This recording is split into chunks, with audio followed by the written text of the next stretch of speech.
Yo, want to make my review for September 30th, 2020. And that day, SPY was actually gapping down, then it grinded back up to actually opening green on the day. So, it was a crazy one too.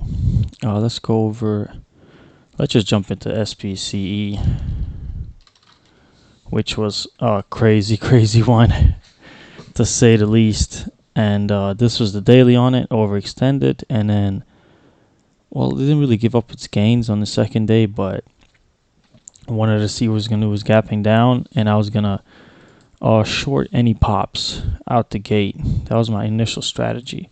But I did chase it down, and I've noticed when I chase it down with full size like this, I get kind of misconstrued on my next entries, and I let things run against me a little too much, as I did here.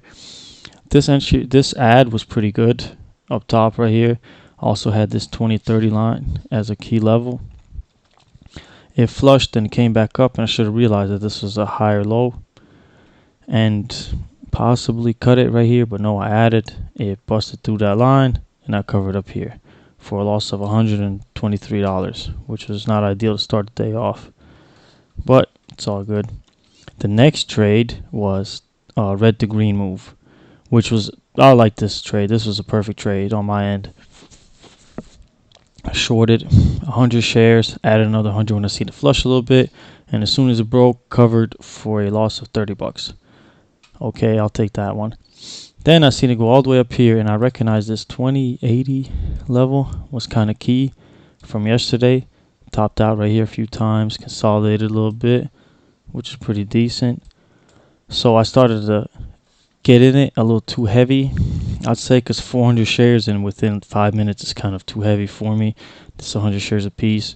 And then as soon as it broke that line, I covered for a loss of 44. This wasn't too bad. I was just oversized right here.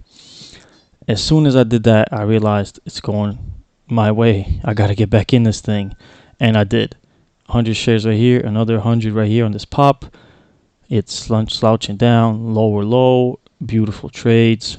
Wanted VWAP, but then I seen this momentum to the downside with some volume, so I added some more, and covered down here once I figured this 20-30 line was going to support. And this was a beautiful trade for $93. But overall, I was still down a bunch on this trade. Down about $100 because of the first three trades I took on it, which also set me up to not go as hard on the second on this last trade I took on it.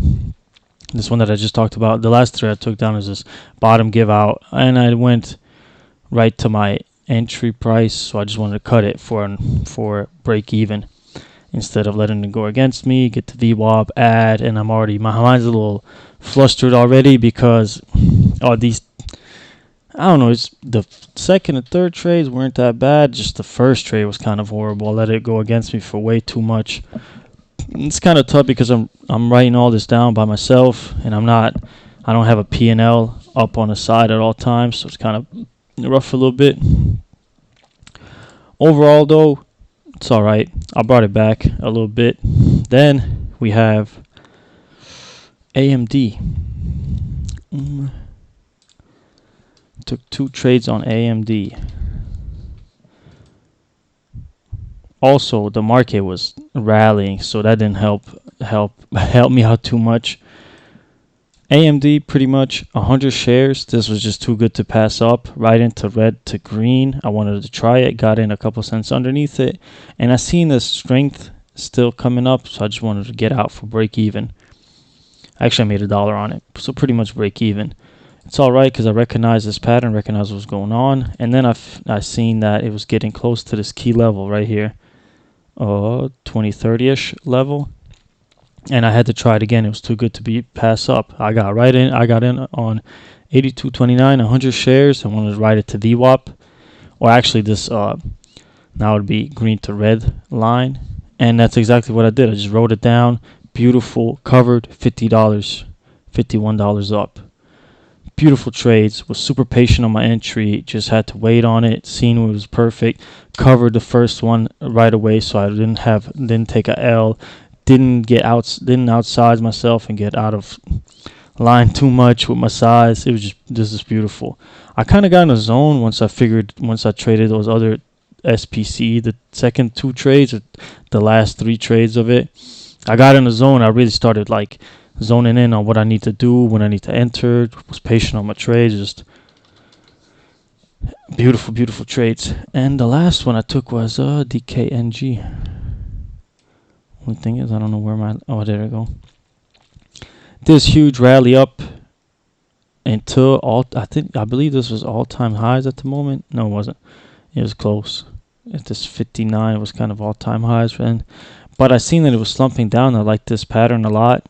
I think maybe a head and shoulders pattern, but I realized it was getting lower highs, lower lows, lower lows, and I didn't go too heavy. 50 shares a piece, 50 shares a piece. It was just showing weakness, showing weakness, showing weakness, and it was just, I don't know, it just worked perfectly from the get-go. Had a clear line, this 58.20 level as a stop. I didn't go crazy on my size, and I was up 51 bucks. I think it was like 45 bucks down here. But I wanted VWAP. I wanted VWAP for a cover, which is also this bottoming action right here. And really, I don't know. This too had a double top right here from prior levels. I just wanted a couple more cents extra, a couple more cents. Then it started, got some volume, started rallying back up, and I covered exactly for break even because I didn't want to have it go against me. So in total, in the beginning of the day, I was down like, what was this, like 200 bucks almost. And in the end, I had it down to minus $7 with this DKNG trade. But it rallied back on me, so I was down 52 bucks on a day. So even though I'm down $52 on the day, I am extremely happy with the way I traded post that first trade. Just that first trade just messed me up all the way, and then I was just fighting my way back.